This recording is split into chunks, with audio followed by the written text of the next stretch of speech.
Andrew Rosindell. Thank you, Madam Deputy Speaker. It's a privilege to follow the honourable member for Newcastle upon Tyne, but I'm afraid I have to disagree with what she has said this afternoon. I'm sorry to say, Madam Deputy Speaker, that this budget will not improve the lives of my constituents of Romford, who are hard-working people that pay their taxes and contribute to the society and don't want the state to take money out of their pockets in the way this government are doing.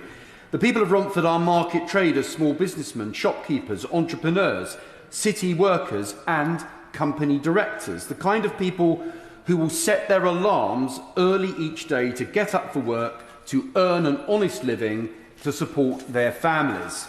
But this budget will hold my constituents back. It will stifle growth, increase the burden on hard-working families and demonstrates what seems to be a complete disregard by the Chancellor to support the genuine aspirations of the British people. The government are taxing people beyond that which is reasonable or sustainable, whilst they show no serious attempt to reduce the size of the state, cut back the over-bloated public sector or get people off a life of benefits and back to work. This budget has radically increased taxes on working people, and the freezing of the income tax threshold is, I am sorry to say, nothing but an underhanded method taking yet more tax from my constituents. In fact, 800,000 pensioners will be put into the 40% tax bracket, so that means they will be poorer in my constituency, and they will resent that, I can tell the Minister. The tax burden is now the highest that it has been since the Second World War, and my constituents will rightly ask what they are getting in return for this additional payment to the state.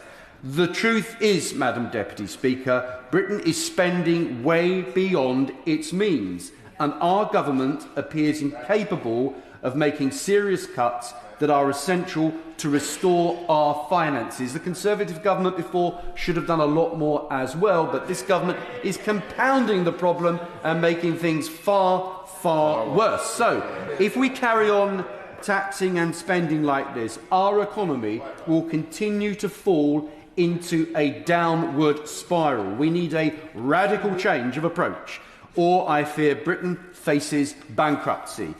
Margaret Thatcher, Madam Deputy Speaker, rebuilt our economy in the 1980s based on sound money, living within our means, cutting taxes for hard-working people, reducing the size of government, reforming the labour market and making it flexible, curtailing the power of the trade unions, abolishing exchange controls and creating an enterprise culture that generated prosperity and incentivised the wealth creators for many years to come. And that approach led to decades of economic prosperity inherited by the governments of Tony Blair and Gordon Brown, only to be mucked up by their Labour policies at the time, leaving the Conservatives to start to rebuild the economy once more. And so the first woman Prime Minister, Madam Deputy Speaker, got it right.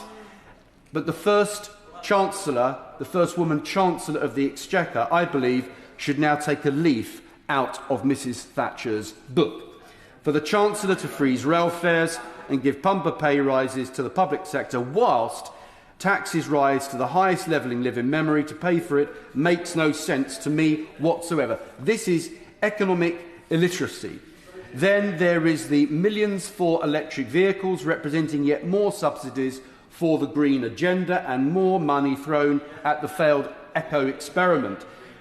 The British people are no longer willing to fuel the fantasy of net zero to the detriment of our British industry. This is not economic ambition, this is an ideological obsession for which now has little support. My constituents of Romford have no time for the net zero agenda anymore. They can see that it is only making Britain poorer with much pain for little gain. The government's social engineering taxes are without doubt what Winston Churchill described as the philosophy of envy. VAT on private schools has added additional pressure on the state sector, and has been the cause of the closure of large numbers of private schools. This has been so harmful to children and harmful to the standing and success of our education at home and abroad. The family farm tax is another example of how the government's policies are causing misery and harm to our rural communities and to families who for generations have farmed the land to feed the nation. It should be cancelled, and the government should apologise to our farmers. Now we have a wealth tax disguised through a levy on property, which represents a dagger to the very heart of private property. This is an attack on the very notion of ownership. The truth is, Madam Deputy Speaker, we have massively over-bloated welfare state, and I have no confidence that the Labour government will seriously tackle this issue. It is time to get back to common sense, sound economic management, and so let's remember what Margaret Thatcher achieved for our country.